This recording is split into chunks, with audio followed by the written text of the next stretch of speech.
No visible tattoos. Years ago I worked in the deli section of a grocery store. It was with the kind of people that get a promotion and immediately forget where they came from and have unrealistic expectations of you. I had to slice meat and cheese for customers, make sandwiches, make all the fried foods, wings, fried chicken, potato wedges, etc. When I was hired I had my sleeves rolled to just below my elbow and I talked to the hiring manager about my tattoos. It's the names of my kids, so nothing offensive.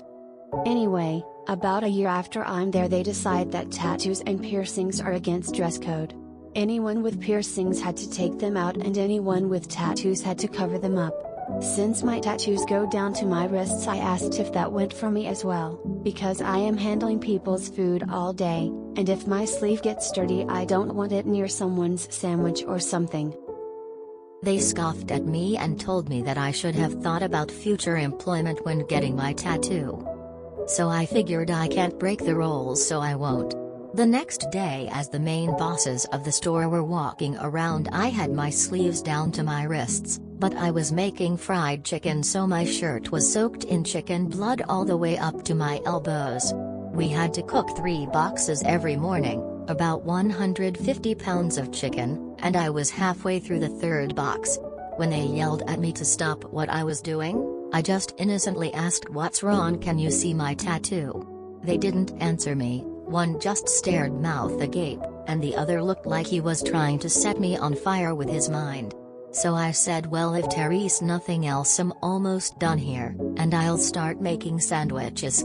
They told me to go ahead and go home for the day. They tried to fire me, but since it was documented that I asked about long sleeves being unsanitary and I was basically told sucks to suck, they can't fire me for following the rules they set in place. So they tried to start cutting my hours, so I said, very publicly again, that it felt like retaliation for the sleeves thing. So I said I would need to speak with a lawyer. I couldn't afford one, but they didn't know that. And finally a month later they told me that I was allowed to have my sleeves rolled up while working behind the counter. To which I responded, "I actually found another job. I've been there for 2 weeks. Have the day your employees think you deserve." We had a manager at the grocery store I worked at who was an unnecessary stickler. To his credit though, when I pointed out that the employee handbook said mustaches were forbidden, he shaved his off.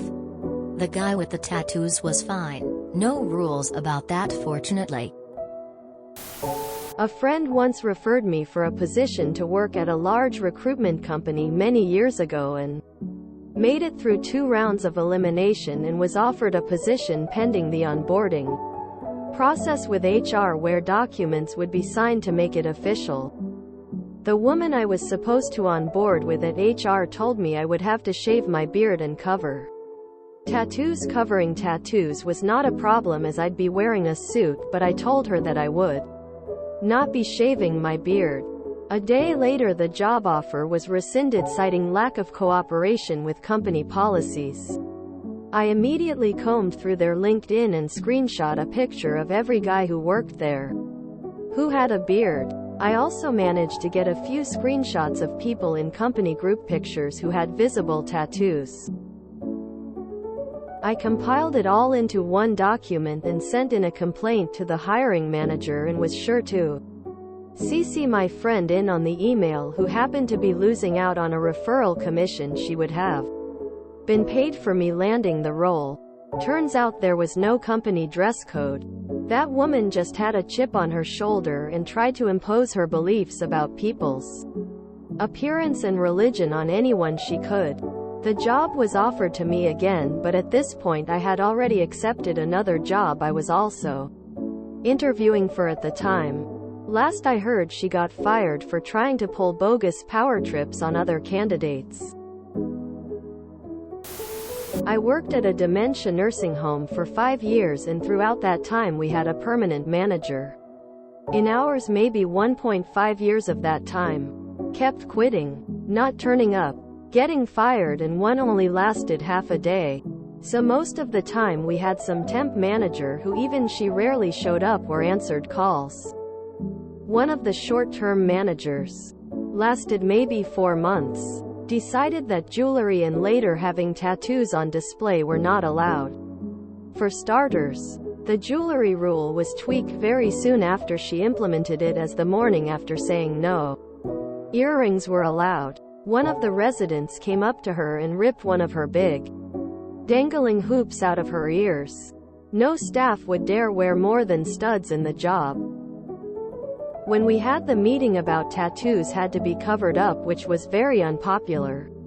When the option to ask questions came up, I asked if residents living in the home had to cover up their tattoos as well. She scoffed and said nice try, and how of course none of the resistance would have any tattoos. This of course brought many of the staff to object and remind her that at least 5 of the residents had prominent tattoos on display, and many had some under their clothes she couldn't see, and questioned how little she knew her clients. She still blindly said we had to wear plasters and coverings over piercings and tattoos. Now working here, and from personal experience with my grandmother who had dementia at the time and was cared for the other side of the country by regular carer visits, people with dementia and in the aging community may have some opinions of tattoos in their youth, but they are more bold as they get older, and most of the residents who could interact better with us love to take and ask about carers' tattoos and about their own. My grandmother was always a fun, flexible sort, but was not a fan of them, yet loved talking to us about a particular carer who has them, how ridiculously expensive they were, how long they take and why they do them. She was obsessed with this particular carer who she said she disliked but talked about her all the time, and her amazing rolled-up cigarettes she would let her try sometimes, which of course we found hilarious and were glad she found a friend she didn't like to admit about. So overnight everyone starts wearing big white patches on themselves, as work said they would provide them, and a good third of the staff looked like they were part of some fight club.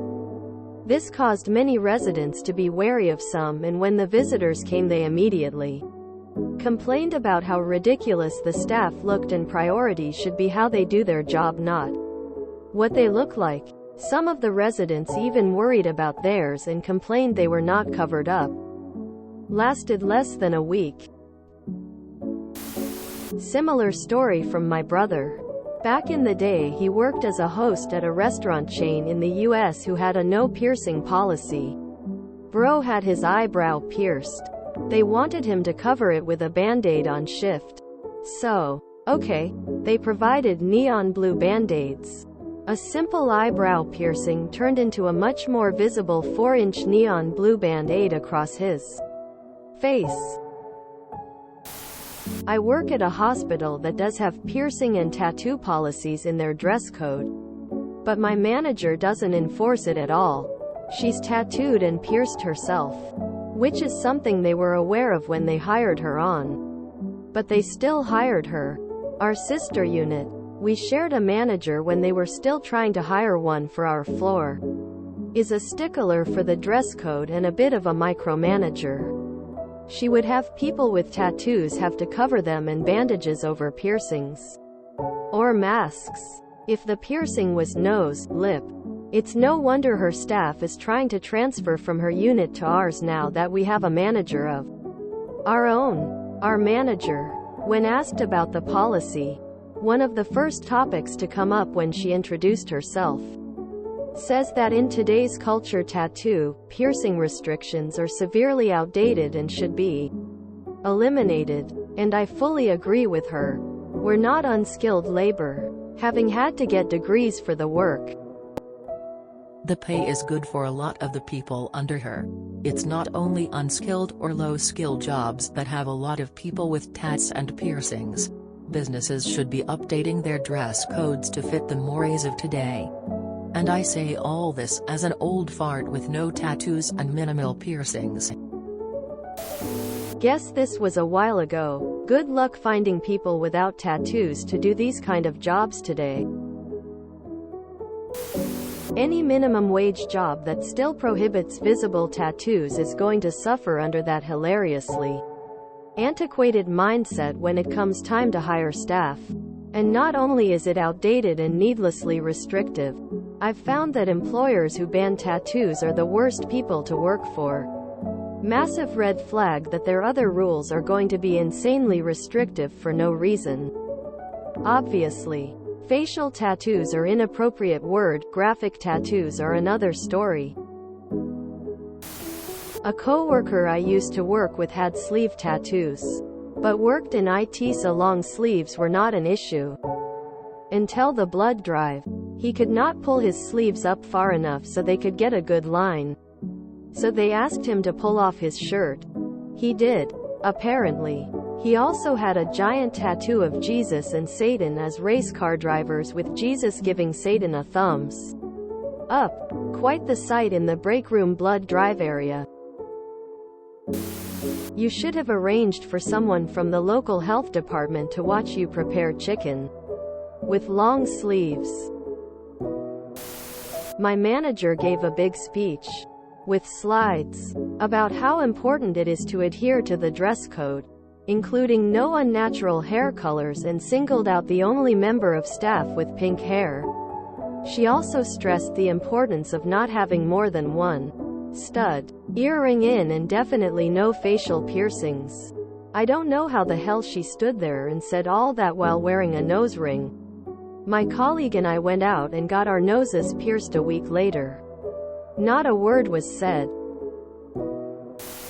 It's ridiculous that this day and age there are people who still care if someone has tattoos. I used to work at a law firm, and they were fine with tattoos showing. But people at a deli think they're too awful to be seen? Face with rolling eyes. Should have gotten ballroom-style gloves.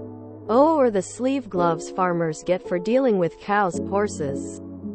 There's a user who you could summon, but they're probably elbow deep in a horse.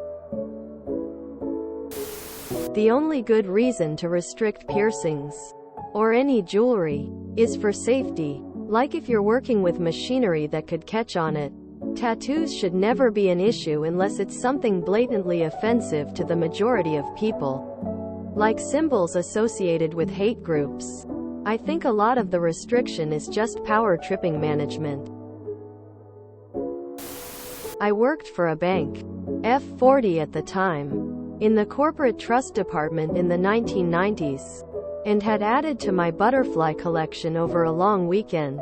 Most are on my legs. I was wearing a skirt that with occasional movement would pique the fresh art. One of my coworkers, M29, got on my case to tell me that it was offensive and I should never let anyone see them at work. I then asked him what I should do about my eyebrows, eyeliner and lips, as they were all tattoos, aka permanent makeup. He just stood there gaping for a minute, then marched off to talk to our manager. I followed and just stood in the doorway to hear his whining. Our manager heard him out, and then said, "There are no rules against tattoos, as long as they aren't offensive, particularly in this city, Portland, Oregon."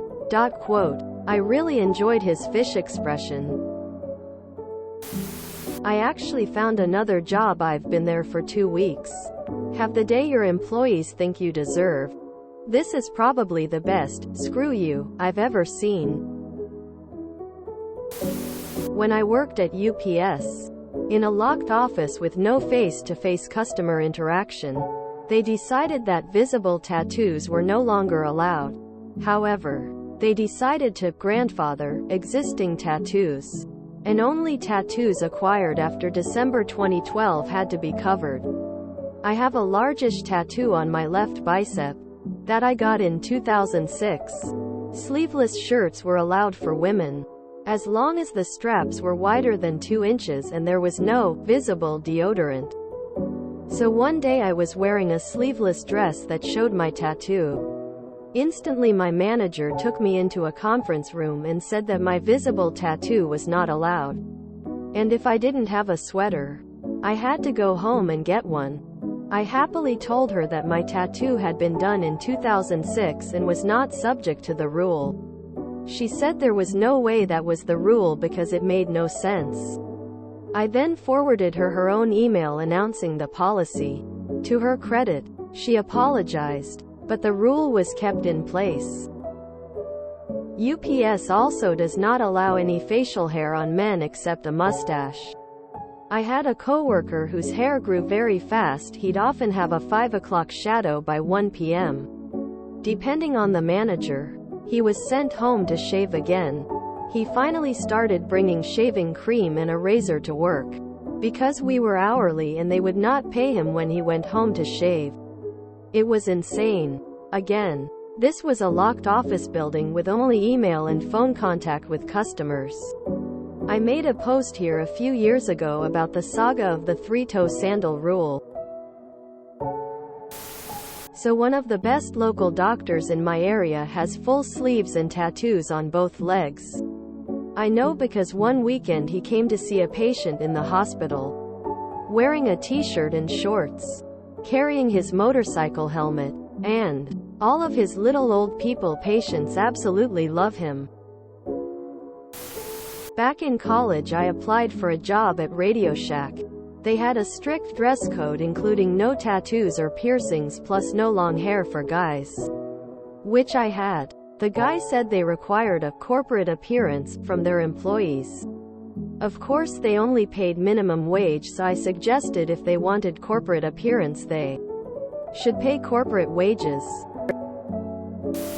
My husband applied to be a manager at a fairly popular lumber store that had a strict no tattoos, no piercings, short hair on guys. I just assume a woman never once applied.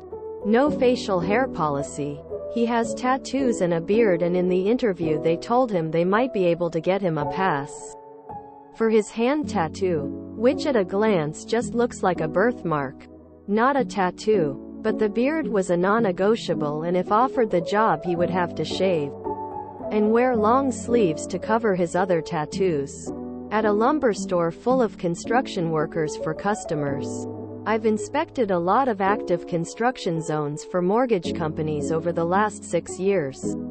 And I have never once been on a construction site where at least a few of the guys didn't have tattoos, beards, long hair. Most sites I visited, the majority had at least one of the three. I had to wonder if whoever made that policy had ever seen an active construction site in their life. Blockbuster. We had an ex-military guy. Chinese symbols all down his arms. Long sleeves year-round OR. Cover on gauze and tape them up to cover them. And then every customer was like, what happened to his arm? Like the girl who had to hole punched a band-aid to cover her nose ring stud. If you enjoyed this video, please check out our playlists full of similar content. Epicaricast is like doom scrolling for your ears. Please like, share, and subscribe.